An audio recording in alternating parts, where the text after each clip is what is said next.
Hey, hey, hey, I hope you're having a wonderful day. I wanted to share a story with you all today, and it is crazy. It's sexy, not really sexy. It involves sex, which is why I put the Y separate, because in Espanol that means and. And it's pretty cool. So, just to give you a backstory as to my family on my dad's side, I don't really know my dad's side of the family that well. I have siblings. I know who they are. I have six of them, three brothers and three sisters. Well, had.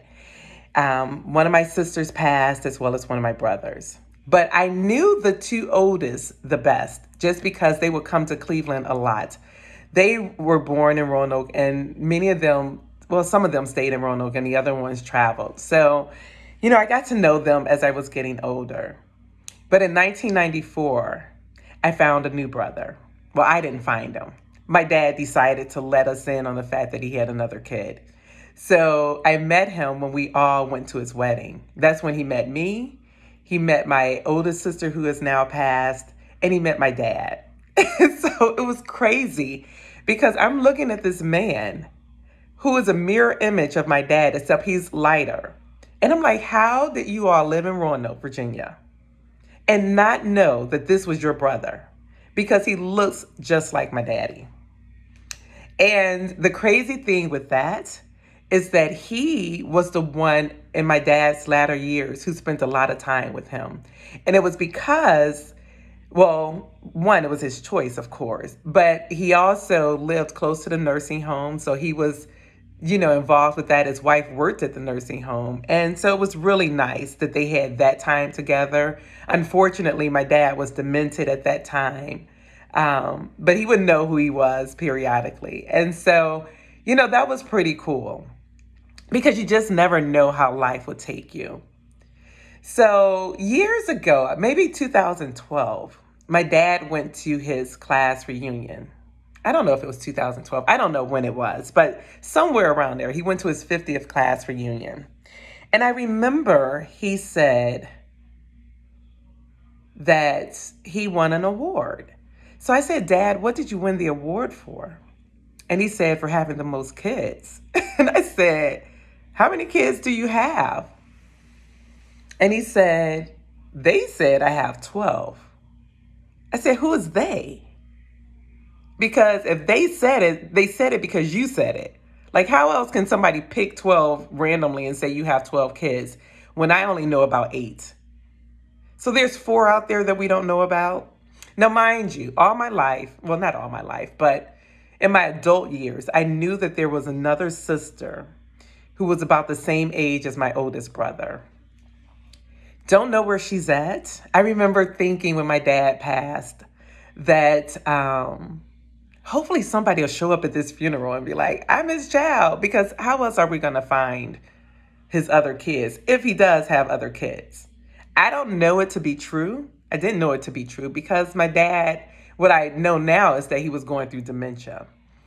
But no one showed up at the wedding and said, I'm his child. So that was that. But I tell you, my dad lived his life unapologetically. He did not care what anybody thought of him. He didn't care about the mistakes he had made. He just lived his life. Not to say he didn't have regrets. He didn't care about the judgment. Maybe that's how I should put it. I do believe that he regretted not being around his kids as much as he should have. Because when I had my dad, I had him here in Cleveland. So he lived in Cleveland my entire life until I turned maybe 29. That was when my sister was diagnosed with cancer. And she ended up passing from that. And he had moved back down there to help her. And then he just stayed down there. And so it was a great opportunity for him to get to know his family better, his kids, spend time with his siblings and all the other people who are down there. And I don't know who's all down there because I don't know my dad's family that much. If you remember, if you've been my friend for a while, and it's been years though, it would have been 4 years, when I had put on my dad's funeral services and my aunts were acting up, and they have not spoken to me since. Now, one of them I didn't really know that well anyway, so it's not a big deal that she doesn't speak to me. But the other one, I did know my entire life. You know, every time I would go to Roanoke with my dad, that's where I would spend my time with them. But she doesn't even speak to me anymore, even though I gave her a peace offering of a plant. And it was mainly because of the obituary. She was not happy about the obituary because I told my dad's story, which we all have a story. And as I said, my dad didn't really care what people thought of him. If people knew him, they knew the life he lived. And so she was upset about that and wanted to rewrite the obituary after I had printed the obituaries. This is the day before the funeral. And basically, just she vowed not to come to the funeral, but she did show up, which I was happy about. But she really hasn't spoken to me since. And the other sister, my other aunt, even though I offered her a peace offering of a plant, they were lilies, I believe. She didn't take hers. So I mean, I don't know that I'll ever have another conversation with them. It would be unfortunate if that's the case, but that's how that side of the family works, I guess. And it's one of those things because I used to get mad at my dad for not letting me know his family because I don't know him. I don't know his cousins, like his mom had a lot of siblings. I went to a family reunion once and no one spoke to me or my brother. And my niece that was there the entire time. We didn't know who was who. And I was like, yeah, this is probably it for me. But I didn't know my dad's family. And so I do Ancestry.com. And periodically I'll get people who I'm matched with.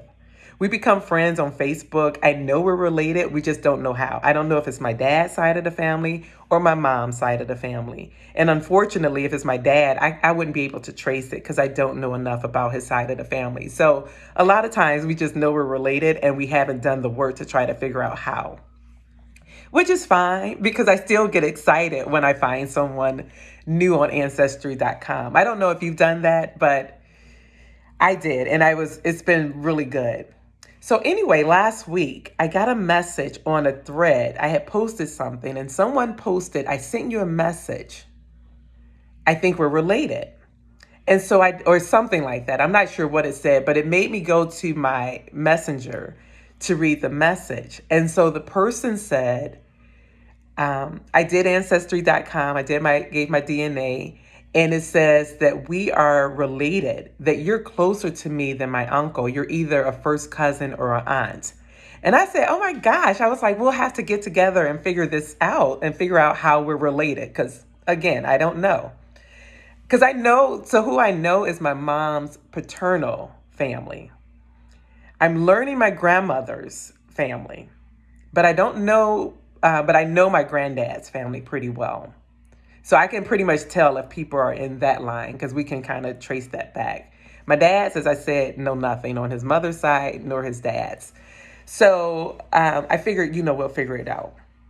So yesterday I had to run some errands. I had to get some screws and some ant stuff. And I had my phone in my hand and I got in the car and I saw a messenger pop up and I read it. And this person said, I figured out how we're related. This is my granddad. And it's a picture of my father. And I'm like, wait, what? I was like, call me ASAP. So she calls me probably a couple of minutes later. And I'm like, who, how, what? Like, how are you my niece? Because she's like, this is my grandfather, which means I'm your niece. Like, okay. Because on the first picture the first message, she sent a picture of herself and said, we look alike. And so I didn't notice that she had sent another picture, which was her and her family. And so she said, yes, your dad is my father's father. I said, who is your father? Because I don't know who you're talking about. And she gives me his name, and he is somebody who I have no clue as to who he is. But now that I'm on this messenger thread, I see the picture of him, and I'm like, oh my gosh, he looks just like my daddy. He looks like my daddy in a different way than my other brother that we found. He looks like my dad from the mouth down. but his expressions in the pictures look like my father.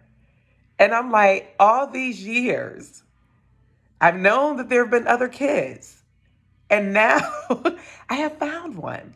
Now, I don't know if she had the opportunity to tell him that she found me and found out who I was. I was curious as to how she found out that I was her aunt and how she received the obituary, but she told her grandmother about the Ancestry.com results, and her grandmother had a copy of the obituary that was in the newspaper. So, of course, the grandmother knew my dad was his dad, and he looked just like my dad. I don't know what happened and how it didn't happen that we ever found out. But I was so excited. So excited because I have a new niece. If you know me, then you know I grew up as an only child. I'm a mother's only child. And I grew up as an only child. So when I had my other siblings, I was really excited. Even though I was the baby, I was excited because now I have brothers and sisters. And I remember my brother, Danny, who passed, he used to call me sis. And I tell you, every time he called me that, I would just get so happy because I was happy to be somebody's sister. I'm about to cry. Oh my gosh. But anyway, now I have another niece. She has a beautiful 1-year-old daughter, and hopefully I'll get a chance to meet her dad. He lives in Virginia still, not too far from Roanoke, maybe 45 minutes or so. And so she was going to tell him, but getting back to the grandmother, she knew that my dad was his dad, and I guess I don't know if she never told him or what happened. But I just know we never had a relationship and we never knew. It's obvious that my dad knew he existed. And I do think that this was one of the things that tormented my dad. The fact that he knew he had kids and didn't know how to get in touch with them after the fact, after he finally figured out that he needed to do better and be better. And I know that that was one of the reasons he moved back to Roanoke, because it gave him a chance to be with his younger kids um, as well, especially after my sister passed. But it was so cool. I was so excited and so happy to have another niece. She's 34. She lives in California. She's a lawyer and she's also in the service. And I didn't get a chance to talk to her too long because I just needed to hurry up and call because I was sending pictures to my brothers. And they're like, who is this? And I'm like, your brother. And so, I hope that I get an opportunity to meet my new brother and get to know him a little better. He's 60. My oldest brother is 63. I'm not sure where my newest brother, not the one that I just found out about yesterday, but the other one, I think he may be 62. My dad was something else. I started my conversation with that, but he really was. And he was young. I look back and I don't give judgment because I realized that when he started having kids, he was a teenager and literally just kept having kids. And I still think I'm the youngest. I don't know for sure. Maybe someone else would come on Ancestry.com and we get connected and I can find out my dad's other family, other kids, my siblings. But, who knows? But I'm just taking this one with joy. So yesterday I was so excited. I sent her a copy of the obituary because I had written his obituary, kind of letting people know a little bit about him. I wrote it for my nieces and nephews because I realized they didn't know my dad as a younger man. They only knew him as old. So I wanted them to know the type of person my dad was. And so I sent her a copy of the obituary. And as I read, so of course, since it's open, I read the obituary. She texted me saying, my new niece, texted me saying how she was crying because her dad looked so much like my dad. And I'm reading the obituary crying because I just wish that my dad had the opportunity to know this son. Because I know that that's one of the things that he wanted.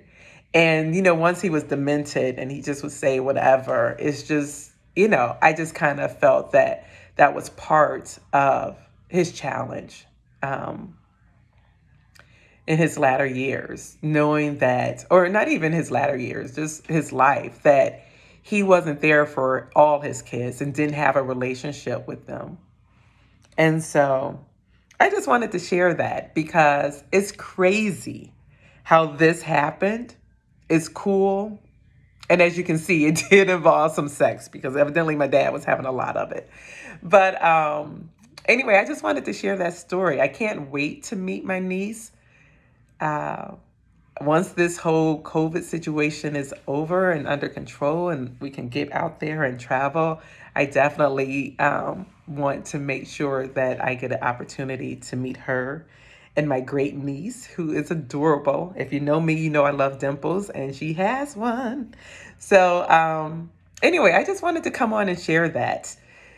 Share a story time with Andrea. So you know what? When I called this story time, I on my YouTube page, for those of you who may have gone, I had asked many of you to go. Well, I asked everybody to go subscribe, but I had decided to call some of my or use the image of story time with Andrea when I told stories, especially like the one that I told about going to jail on graduation night. But I figure, I mean, I'm not going to be out here doing story time over and over and over. But if there's a story that I think or I feel that I want to share that I think would be good, I will do it. So anyway, I just wanted to share with you that I have a new niece. She's a beautiful young lady. And I do see resemblance between us. She definitely looks like my dad's side of the family, which I look like my dad too. But when I look at her, she looks a lot like a cousin that I have in her youth. And so and I guess if I'd have looked at her picture quick enough, I could have figured out who she was without us having to take that next step because it's obvious that she's a baker. So anyway, I just wanted to share that with you all. Oh my gosh, this is 20 minutes, but I did not mean to go this long, and I don't know how to make it shorter. But if you listen to it, great. If not, I understand. But if you're seeing this part, then you listen to it. So that's it. All right, take care. Have a great day, everyone. Bye-bye.